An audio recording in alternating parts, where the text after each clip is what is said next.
So that is a rare comment, public comment from the Chief Justice John Roberts, defending the courts in Buffalo, New York. Roberts is from New York and once again rejecting calls to impeach judges as President Trump accuses federal courts of hindering his agenda. Missouri Senator Josh Hawley, Republican, current member of the Senate Judiciary Committee with me now. And Senator, thank you for your time. Good day to you. I'm going to take this a piece at a time.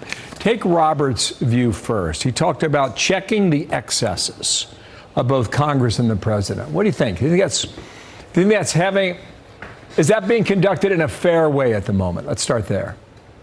Well, no. I mean, they're not currently the judiciary, particularly these district courts, Bill, they're not checking anybody's excesses. They're trying to be president of the United States. That's the problem. We've got all of these district court judges, hundreds of them across the country, Bill, who are issuing nationwide injunctions and trying to make themselves president.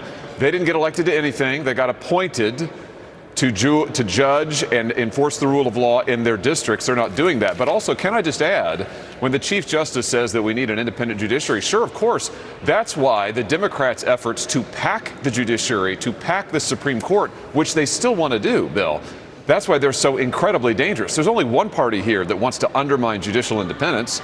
That's the Democrats. Okay, let me show you the number of nationwide injunctions going back on history, okay? I want to get to that first, and I'll get to President Trump's side of this. For President Bush, it's 6.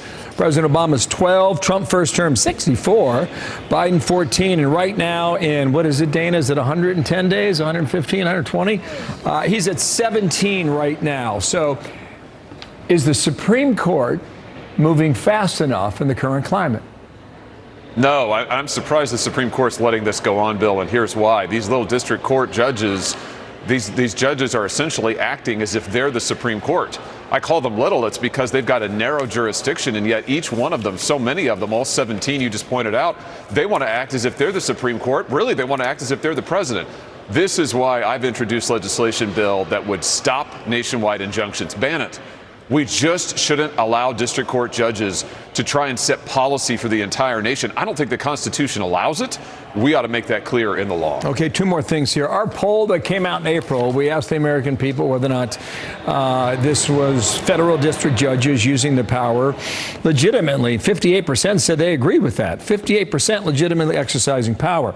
I mentioned the president. Here's his post on Truth Social. Our court system is not telling me, not letting me do the job I was elected to do.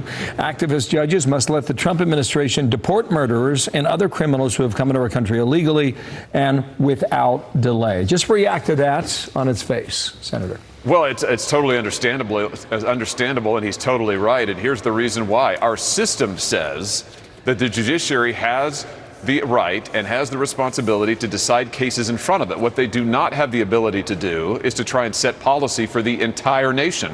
What these individual judges are doing at the district court level, that's the lowest level, they're going out and saying, we're not only going to decide the case in front of us, we're going to tell everybody else in the country what they can or cannot do, including the president. Bill, they just don't have that authority under the Constitution. It's extremely disruptive, and it's telling that the Democrats are loving this. They're cheering it on, the same people who want to pack the Supreme Court. Why?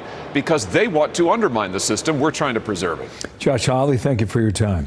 It's been a minute, Senator. Thank you for coming back, and we'll see what happens, all right? Very soon. Thank you on the Hill.